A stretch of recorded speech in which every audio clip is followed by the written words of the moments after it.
The universe was vast, cold, and unforgiving.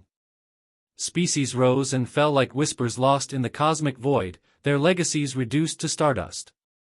In this realm of boundless possibility and even greater peril, humanity was a statistical anomaly, a species of frail bipeds clinging to an unremarkable planet in the backwaters of the galaxy.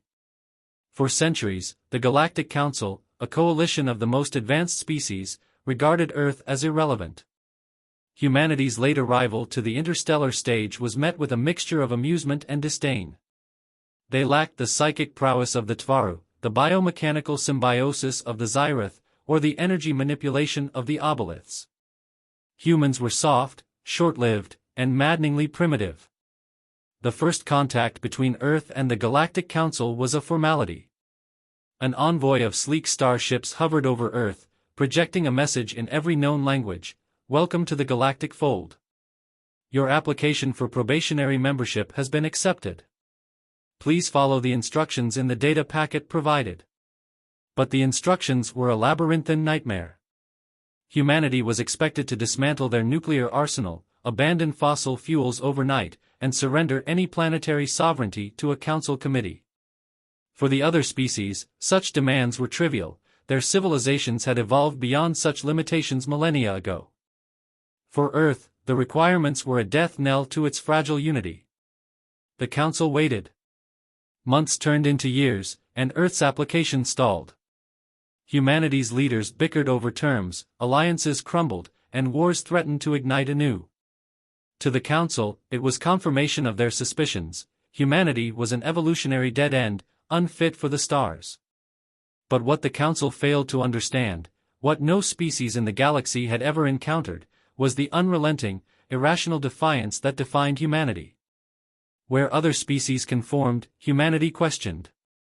Where others yielded, humanity fought. And when the Council sent an emissary to Earth to declare their rejection, humanity refused to listen. The emissary, a Xyrath diplomat named Vrekthar, descended to Earth in a biomechanical suit of shimmering silver. Towering over the human delegation, he exuded authority and menace. His voice resonated in perfect English, laced with subtle pheromones designed to elicit compliance. "You have failed to meet the criteria for galactic integration," Vrekthar announced, his mandibles clicking. Effective immediately, Earth is designated as a quarantine zone. Any unauthorized expansion beyond your star system will be considered an act of aggression. The human representatives stared at the alien, their expressions a mixture of fear and anger.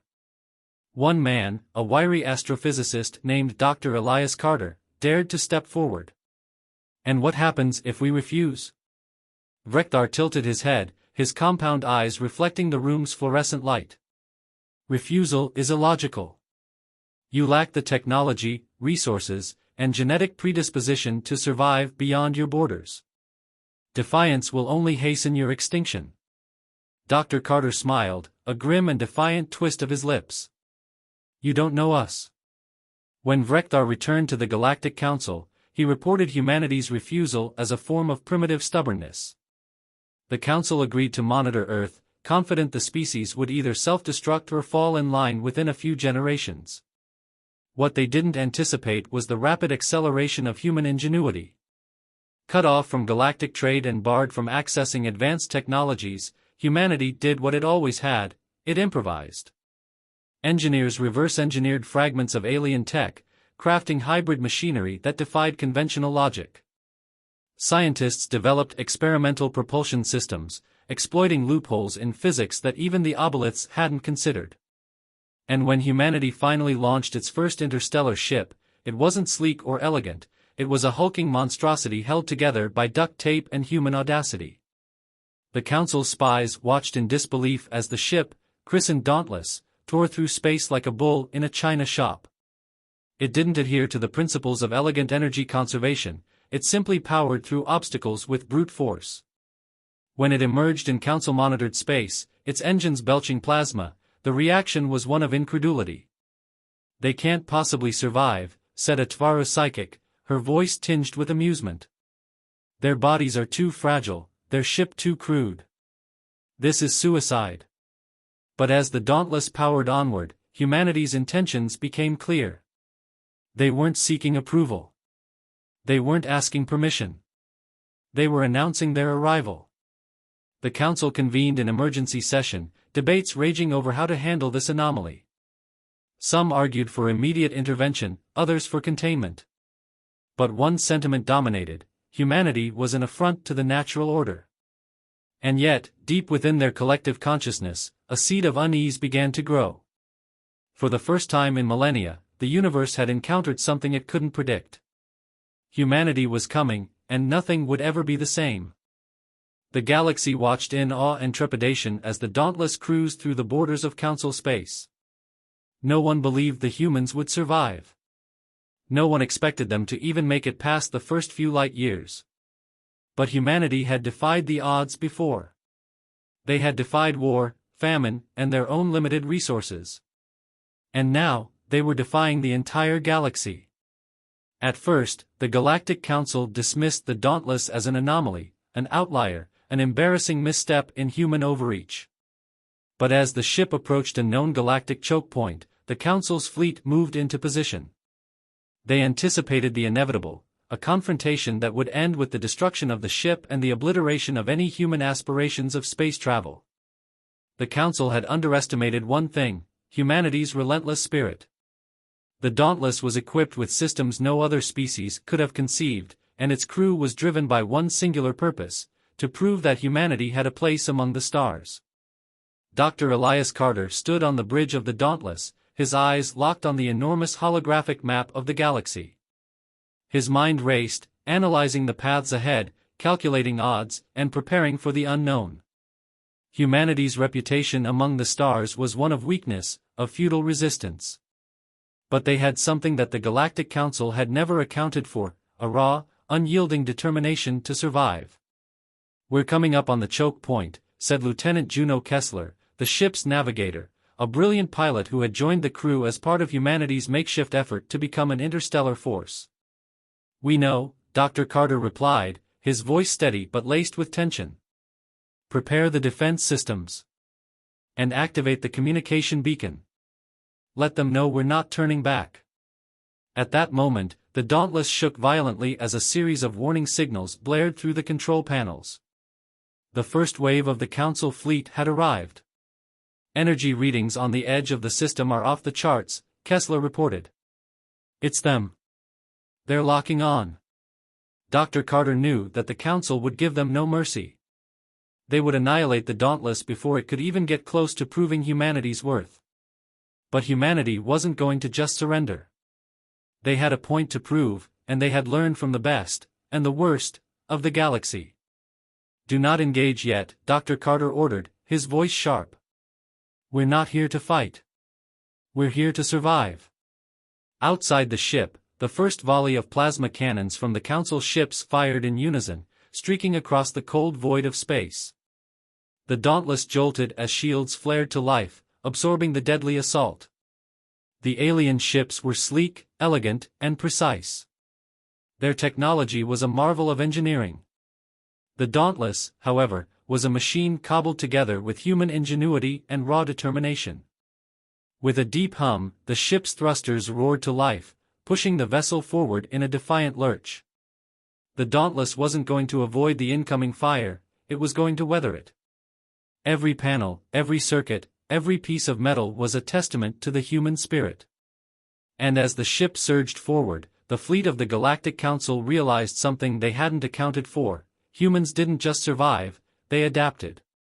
In the heart of the Dauntless, the crew worked in a synchronized frenzy. Commander Tanya Radford, a battle-hardened military leader, barked orders over the comms. "All crew to stations. We need to keep this ship moving and avoid direct confrontation." The ship shuddered as enemy fire found its mark, but it was the adaptive shielding they had developed, something entirely new to the galaxy, that kept them alive. Where typical shields would falter after a few shots, these were designed to redistribute energy, transforming incoming plasma into power for the ship's systems. "Redirect power to the engines," Radford shouted. "We need to outmaneuver them." The crew didn't hesitate. Human hands, working with imperfect tools, reconfigured their systems faster than any alien species could have imagined. With every blast, the Dauntless seemed to grow stronger, more resilient. It wasn't long before the Council began to panic. Their ships had been designed for precise, surgical strikes. They weren't prepared for an enemy that adapted, that didn't crumble under pressure. Their surveillance drones had underestimated human resourcefulness, and as their fleets maneuvered, they began to realize that humanity was not just stubborn, they were unpredictable. And that was their greatest strength. As the battle raged, the Galactic Council began to strategize a final solution, a coordinated fleet-wide attack designed to overwhelm the Dauntless. But this time, something new happened. Humanity had learned from the attack patterns of their enemies. They had learned how to fight back. The Dauntless sent out a wave of interference signals, a combination of alien technology and human innovation that scrambled the Council's fleet's communications. As their ships lost coordination, the humans moved in for the first time, not in retreat, but in a calculated offensive. The Dauntless launched a series of subspace missiles, designed to disrupt energy fields and cripple the alien ships' propulsion systems. The Galactic Council fleet, once confident in their superiority, found themselves struggling to maintain their position. In this moment, they realized the unimaginable: humanity was fighting back. The universe had underestimated them. The Dauntless wasn't just a ship. It was a statement. And as it powered through the battle, humanity's place in the cosmos was no longer a question, it was a declaration. The galaxy had a new force to reckon with, and this time, the humans were the ones in control of their fate. The universe had underestimated the human spirit before, and now, it would never forget the lesson. The battle in the galactic choke point was only the beginning. Despite their victory, humanity had barely scratched the surface of what lay ahead. The Dauntless, though battered and bruised, had managed to escape the first wave of the Council's fleet. But the repercussions of their defiance were immediate and far-reaching. A warning had been sent across the stars: humanity was no longer a species to be ignored. Within weeks, an armada of ships, the likes of which the galaxy had never seen, was dispatched to Earth's coordinates. The Galactic Council was determined to wipe humanity from existence, and this time, they would not be as merciful. Earth was a symbol, a challenge to the established order of the galaxy, and no one could stand for that. Back on Earth, Dr. Elias Carter and the crew of the Dauntless worked furiously to prepare for the inevitable. The Dauntless had become a symbol of human defiance, and humanity's will to survive was now being tested in ways they had never imagined. In the command center beneath the Earth's surface, Dr. Carter and the newly formed Leadership Council gathered to discuss their next move. The room was filled with military strategists, engineers, and scientists, all faces drawn and weary from the endless hours of planning and rebuilding. "We don't have the luxury of time anymore," Carter said, his voice low and filled with determination. "They'll be here within weeks, and the Dauntless can't stand alone against an entire fleet. Our only option is to build something bigger. Something the Council has never seen." Tanya Radford, the ship's commander and a fierce believer in humanity's potential, spoke up. "We've spent our lives learning how to adapt, but we're still outmatched. What you're suggesting, building a fleet, is going to require resources we don't have." Carter nodded, acknowledging the challenge. "We'll have to get creative. We have the technology, we have the manpower, and most importantly, we have the will to fight. If humanity has taught the universe anything, it's that we never give up." With that, the team set to work. What followed was a remarkable feat of human ingenuity. Reversing alien technology, scavenging debris from destroyed Council ships, and repurposing old Earth technologies, they constructed a fleet, one that wasn't built for elegance or efficiency but for pure, unyielding power. It was humanity's answer to the galactic giants who had mocked them for so long. Meanwhile, the Galactic Council was unaware of the full extent of humanity's response. On their end, the order was clear: destroy Earth. The Council's fleets, which had once been a source of pride, were now on a direct course for Earth's solar system. Their calculations were certain: humanity's technological limitations would keep them confined to their home planet. However, there was a glaring error in their assumptions: they didn't realize the tenacity with which humanity would fight. The Council's leaders underestimated the value that Earth placed on survival, on defiance, and on unity. When the Council's armada reached Earth's borders, they were prepared for swift and decisive victory. They anticipated an easy strike, one that would crush humanity's resistance before it even had a chance to grow. But what they didn't count on was the unexpected sight that greeted them. The fleet that emerged from Earth's atmosphere was massive, beyond anything the Galactic Council had ever anticipated. It was not a single ship, nor even a handful of vessels. It was a swarm. A swarm of ships built from salvaged alien technology, human grit, and desperation. Each ship was a crude, jury-rigged masterpiece, a testament to human resourcefulness. And among them was the Dauntless, a symbol of humanity's will to survive. The first encounter between the newly formed human fleet and the Council armada was nothing short of chaotic. The Dauntless led the charge, flanked by vessels that were slower and less refined but nonetheless brimming with human ingenuity. The ship's makeshift weapons systems and unpredictable strategies took the Council by surprise.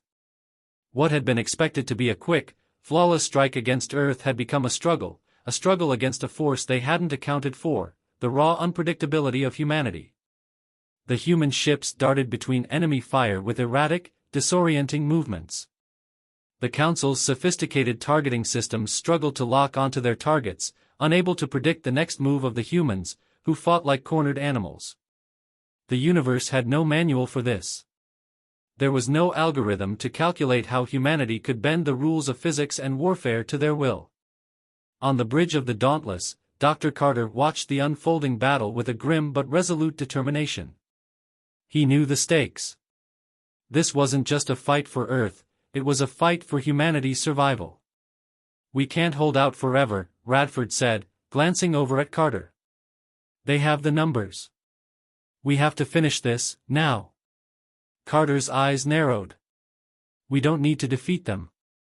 We need to make them understand that we won't back down. That they can't control us. That we're not just survivors, we're warriors." The battle raged for days, the sky above Earth now a twisted spectacle of flashing energy weapons, ships colliding, and debris scattering. Humanity had proven one undeniable fact: they were capable of surviving against impossible odds. But the question remained, would the galaxy accept them? Would the Council? And in the chaos, a new realization spread across the battlefield: the humans weren't just defending Earth. They were teaching the galaxy an unspoken lesson, that the human spirit could never be crushed, no matter how dire the odds, And perhaps that, in itself, was the greatest victory of all. The war raged on, and Earth was no longer just a planet, it had become a battlefield, a crucible where humanity was being forged into something the galaxy had never seen before. The Galactic Council had underestimated humans in every conceivable way, but the real surprise was the humans' ability to unite in the face of annihilation. What was once a fractured species, divided by nations and ideologies, now stood as one. The battle over Earth had entered its third week, and humanity was still holding its ground. The Council's fleet had been whittled down, though not without heavy losses on the human side. The Dauntless, the flagship of the human resistance, had taken considerable damage but remained operational, its crew fighting with a single-minded purpose that inspired every other human ship in the fleet. Earth's survival wasn't just a matter of holding on, it was a matter of proving to the galaxy that humanity was not to be dismissed. Dr. Elias Carter stood in the command center of the Dauntless, staring at the battlefield. His eyes were tired, bloodshot from days without sleep, but his focus was sharper than ever. The holographic projections of the galactic conflict loomed before him, a chaotic dance of light and fire as the human fleet clashed with the remaining Council forces. "Their numbers are dwindling," said Lieutenant Juno Kessler, her fingers flying over the console as she adjusted the ship's weapon systems. "But they're pulling out their big guns. We need to prepare for the worst." Dr. Carter nodded grimly. "They won't stop until they've eradicated us. We've taken down their elite fleets, but now they'll deploy their last line of defense." Tanya Radford, ever the pragmatist, paced across the bridge, her boots clicking against the metal floors. "We can't keep this up. Even if we win, we'll be broken." We need to make them understand. We're not just some underdog to be crushed. We're a force to be reckoned with. Carter turned to face her, his expression unwavering. That's exactly what we're going to show them. Not through force alone, but through unity. It's time we take the fight to them, not just in space, but on every front. The next phase of humanity's strategy involved a daring, unprecedented maneuver. Using every scrap of alien technology they had scavenged, the humans built a new weapon, a device that would transmit a signal across the galaxy. This wasn't a weapon of destruction, but one of persuasion. The signal was a powerful broadcast, designed to send a message to every corner of the galaxy. The signal would broadcast humanity's story, their rise from obscurity, their survival against impossible odds, and their unyielding determination to fight for a future. It would show the universe that humanity was not merely a species on the brink of extinction, it was a species that would change the very fabric of the galaxy. The plan was risky. The weapon would take every ounce of energy humanity had left, and the Council would undoubtedly intercept it. But it was the only way to force the hand of the galaxy. To make the Council listen. As the device came online, the human fleet began a diversionary attack, drawing the attention of the remaining Council forces. The Dauntless was at the heart of the chaos, its crew pushing their ship to its absolute limits. At the same time, the new weapon, dubbed the Voice of Humanity, was activated, sending a signal out into the vast emptiness of space. The galaxy would hear their message. The Council was caught off guard. For all their might, their resources, and their centuries of dominance, they had never prepared for such an attack. The signal, pulsing through the void, broadcast humanity's voice across the stars. It wasn't just a plea for survival, it was a declaration of intent. We are human, the voice echoed, amplified across the vastness of space. We are survivors. We are innovators. We are fighters. We will not be subdued. We will not bow. We will stand united, no matter the cost. And we will change the galaxy. The broadcast continued, showing images of Earth, its people, its history, and its resilience. Footage of human ingenuity, of inventions that had shaped the world and driven the species forward. The story was not just of war, but of discovery, of compassion, and of an unbreakable will to endure. Back on the Council's flagship, chaos erupted. The broadcast had shaken the leaders to their core. They had expected the humans to crumble under pressure, to beg for mercy. Instead, they had been met with a challenge, a declaration of strength and unity. What is this? Demanded Supreme Chancellor Vorn, the leader of the Council, his eyes wide with disbelief. What is humanity's game? They're showing us their true face, said a voice from the Council's tactical division. This is no longer just about survival. They're calling for a place among us. Vorn's mandibles twitched as he processed the situation. Impossible. They cannot be serious. But the evidence was undeniable. The humans had not only survived, but they had found a way to make the galaxy listen. The Council, once confident in their unquestioned superiority, now found themselves at a crossroads. What would they do with a species that could not only resist, but unite against them? The Voice of Humanity was the turning point. As the broadcast reached farther and farther across the galaxy, it sparked a new wave of uncertainty within the Council. It wasn't just the humans' ingenuity that had earned their place in the galaxy, it was their unity, their determination to stand together as one people, regardless of their differences. And as the Council pondered the implications of humanity's message, they realized something they had long overlooked: the human race had evolved into something beyond their expectations. They were no longer a footnote in the grand scheme of the galaxy. They were becoming a force of nature. The galaxy would never be the same again.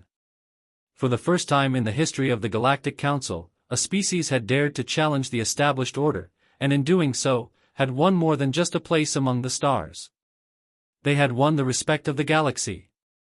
In the wake of humanity's broadcast, the galaxy teetered on the edge of a new era. The Voice of Humanity had done the unthinkable. It had rallied not only the human race but also allies from every corner of the galaxy. Though the Council had attempted to suppress the broadcast, the message had already spread, igniting a spark of rebellion, curiosity, and even admiration among countless species who had once viewed humanity as insignificant. But not all were so eager to embrace the humans. As the broadcast continued to echo across the stars, the response from the Galactic Council was swift and brutal. They knew their power was under threat, and they would not let one defiant species, no matter how relentless, destroy everything they had built. Supreme Chancellor Vorn stood on the balcony of his command ship, staring out at the vast, unyielding expanse of space. His mind raced with the implications of humanity's broadcast. It wasn't just their refusal to die that concerned him, it was the realization that humanity had become something far more dangerous. They had ignited a fire, one that could not be easily extinguished. "Do you believe they will surrender?" asked a voice behind him. It was General Racker, a calculating strategist of the Council, who had witnessed the unraveling of their fleet firsthand. Vorn's mandibles clicked in irritation. Surrender? They'll never surrender. But they will fall. They always do. No one has the strength to stand against us. But even as Vorn spoke, a thought gnawed at him. Humanity's defiance had gone beyond anything they had expected. And worse still, there was an undeniable truth: the humans had proven they could win. They had adapted and fought when no one else would. That was dangerous. Dangerous enough to change the entire balance of power. "We need to strike harder," Vorn declared, his voice cold with resolve. "They must understand that the galaxy belongs to us. And we will crush this uprising before it becomes a movement." On Earth, Dr. Elias Carter stood with Tanya Radford in the command center of the Dauntless, staring at the holographic map that now displayed a new and terrifying reality. The broadcast had stirred up something profound, and though humanity's message had found echoes of support, the war was far from over.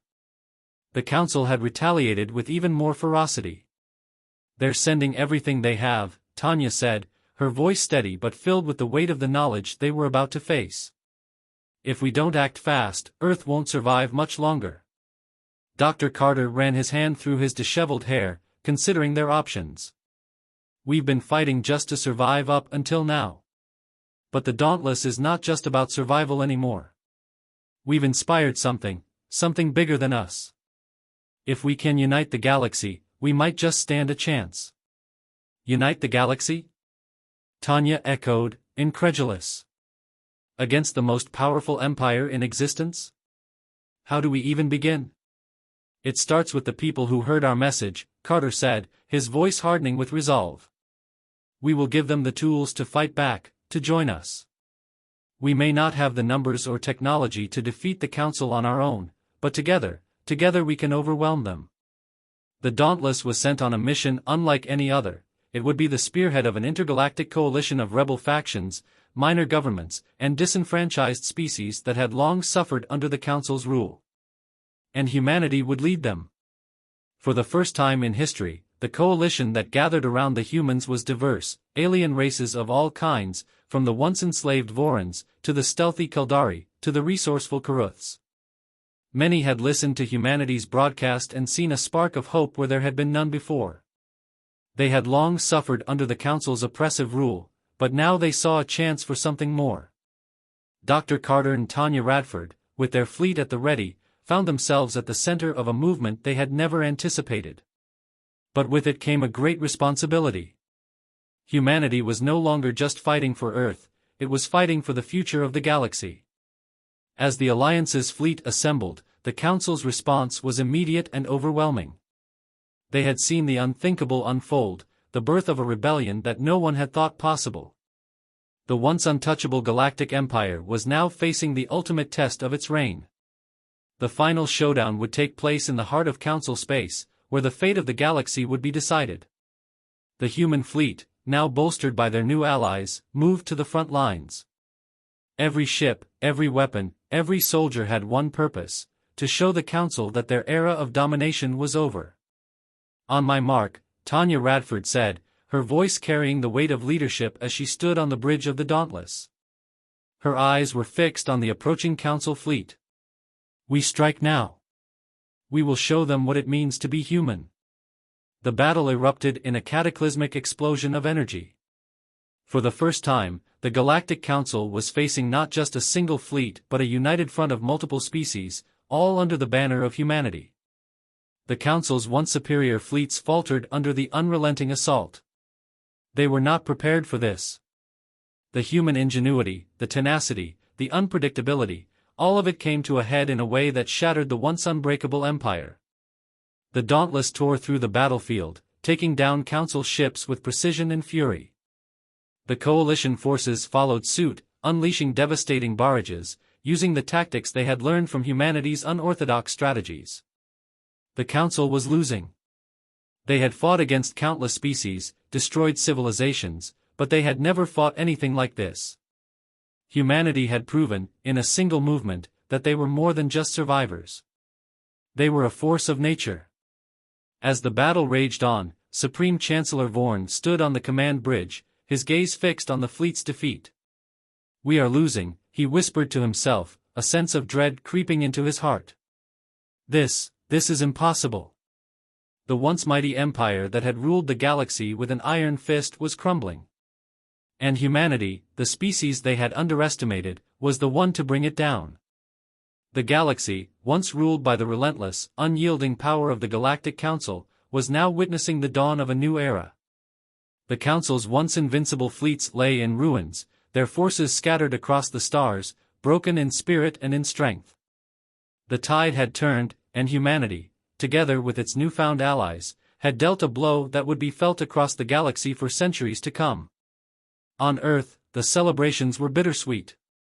The fight was far from over, but the victory in the heart of Council space had delivered a blow so decisive that the galaxy could no longer ignore the humans. They had faced the unimaginable and emerged not only victorious but transformed. The coalition was strong, but it needed more than just military might. It needed to rebuild, to ensure that the mistakes of the past were never repeated. Dr. Elias Carter stood in the war room beneath the surface of Earth, looking at the holographic projection of the galaxy. The Council's core worlds were still within their grasp, and though their fleets had been broken, the war wasn't over. The Dauntless and its fleet were battered, but they had proven something humanity had longed to prove, that they would never be crushed, never be silenced.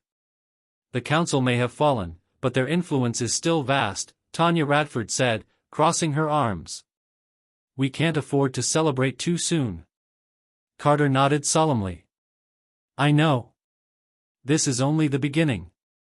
We've shown the galaxy what we're capable of, but we need to ensure that what happened to the Council never happens again. We need to build something better. Something lasting," Tanya added. "A future where no empire can rise and crush us." In the aftermath of the battle, the first steps toward a new galactic order were taken. The Dauntless served not only as a symbol of human defiance but as a beacon of hope for the countless species who had suffered under the Council's tyrannical rule. Humanity's message was clear: the old ways were over, and a new dawn was rising, one that would be defined by cooperation, resilience, and respect for every race in the galaxy. Dr. Carter and the Leadership Council called for the formation of the Galactic Accord, an alliance between Earth and the species that had fought beside them. It would be a council of equals, a platform where voices from every corner of the galaxy would be heard. It wasn't just about rebuilding, it was about creating a galaxy where peace was possible, a galaxy where the mistakes of the past would never be repeated. Tanya Radford became one of the first leaders of the new accord, her leadership and tactical genius recognized by all. But even she knew that the real work was just beginning. The road to lasting peace would be long, and there would be those who resisted change. The remnants of the Council, now shattered, would not go quietly. Meanwhile, Supreme Chancellor Vorn stood in the ruins of his flagship, watching as the last of his fleet was dismantled by the rebels. The empire he had worked so hard to build was crumbling to dust, and there was no escape from the consequences of his actions. It had taken a mere handful of humans, with their raw ingenuity and burning desire to survive, to bring down an empire that had lasted for millennia. "This can't be happening," Vorn muttered, his voice hoarse. The galaxy should be ours." But as he looked around at the devastation, he knew that his time was over. The Council's reign had ended, and a new order was emerging, one that he could neither control nor comprehend. In the weeks that followed, the Galactic Accord began to take shape. New diplomatic ties were formed, trade routes were established, and new laws were written to prevent any one empire from ever gaining too much power. Earth, once isolated and threatened, had become a beacon of hope and a central player in the galaxy's new balance of power. The people of Earth had done the impossible. They had not only survived but had reshaped the future of the stars. But even as the galaxy began to rebuild, the remnants of the Council's influence still lingered. In the far corners of space, groups that had once pledged loyalty to the Empire began to regroup, plotting their return. Their numbers were few, but their hatred for humanity was boundless. They would not accept the rise of a new order so easily. Back on Earth, Dr. Carter stood before a gathering of representatives from the newly formed Galactic Accord. A mix of species, some familiar, others entirely new, watched him as he spoke. His words carried the weight of not just a human leader, but the voice of an entire movement. "We stand on the precipice of a new age," Carter said, his voice resonating through the room. "The empire that once controlled the galaxy has fallen. But the true test of our success will not be how we've defeated them, it will be how we rebuild. How we ensure that the mistakes of the past are never repeated. How we ensure that this galaxy belongs to all of us, equally." The representatives nodded, understanding the gravity of what lay ahead. It would take years, perhaps even centuries, to fully rebuild and stabilize the galaxy. But the first steps had been taken. As the meeting concluded and the representatives filed out, Tanya Radford remained behind, her eyes fixed on Dr. Carter. "Do you really think we can build a lasting peace?" Carter looked out at the stars, his expression thoughtful. "I believe we can. The Council is gone, but its legacy lives on in all of us. We must remember that we're not just rebuilding the galaxy, we're rebuilding ourselves. The future of the galaxy belongs to us all. It belongs to the survivors." And as he spoke, he knew that humanity had already become something far greater than they had ever dreamed. They were no longer just a species fighting for survival. They were the architects of a new galaxy, one where unity, cooperation, and resilience would define the future. The galaxy had been forever changed. And at the center of it all stood humanity, not just as survivors, but as the architects of the future. The galaxy had been reshaped, and the dust of the old empires had settled into the history books. What had once been a fractured, war-torn cosmos was now slowly transforming into a place where hope, cooperation, and a shared desire for a brighter future could grow. The Galactic Accord was in full swing, its foundations built upon the lessons humanity had learned through struggle and sacrifice. But even as the galaxy began to heal, the echoes of the past still lingered. The remnants of the old council, though fractured and scattered, still harbored bitterness and rage, refusing to accept their defeat. They bided their time, watching as the new world order unfolded, waiting for the opportunity to rise again. On Earth, Dr. Elias Carter stood at the center of a great hall, his eyes scanning the assembly of representatives from every corner of the galaxy. The human race had come a long way. Earth was no longer just a blue planet nestled in the darkness of space. It was the heart of the Galactic Accord, a beacon of hope for the future. But Dr. Carter knew that this peace, this fragile coalition, could never be taken for granted. The battles had been won, but the war for the galaxy's soul was just beginning. Tanya Radford, now a high-ranking official in the Accord, stood beside him. She had become the face of humanity's rise, her leadership recognized by all the species that had fought beside them. Her determination and courage had been integral in securing humanity's place among the stars. But even she knew that the galaxy was still a volatile place. "There are still pockets of resistance," Tanya said, her voice steady but filled with concern. "Groups that refuse to accept this new order. They believe the Council was right, that the galaxy belongs to the strongest. They won't go down without a fight." Dr. Carter nodded. "We can't let them jeopardize everything we've worked for. The future of this galaxy isn't just about defeating the old regime, it's about showing the galaxy that cooperation, not domination, is the path forward." As the days passed, the Dauntless and its fleet of human and allied ships became symbols of the new age. The ship, once a tool of survival, was now the flagship of the Galactic Accord, a beacon of unity and strength. The crew, once scattered and uncertain, had become an unbreakable bond, a living testament to humanity's resilience. But there were still threats lurking in the shadows. One by one, the remaining factions of the Council began to regroup. They had learned from their failures, and they knew that the new galaxy was not a place where they could easily reclaim control. However, their hatred for the humans and their allies was boundless. Their desire to restore the old order would drive them to extremes. In a remote sector of the galaxy, a small fleet of ships gathered in secret. Their banners, black and torn, emblazoned with the insignia of the fallen council, flapped in the void as the fleet prepared to strike. These were the last remnants of the council's might, disgruntled, bitter, and vengeful. Led by a figure whose name had been whispered in fear for years, they were determined to take back what they had lost. The leader of this new faction, a ruthless figure known only as General Varnes, was a master tactician. She had watched the humans, studied their strengths, and vowed to eradicate them. The humans' rise had been a direct challenge to everything the Council had stood for, and she would not let their dream of peace become reality. On Earth, Dr. Carter received a transmission, a warning that the last remnants of the Council were mobilizing for a final assault. A threat like no other was on the horizon, and humanity would need to face it head-on. This time, however, the stakes were higher than ever. The peace of the galaxy would hang in the balance.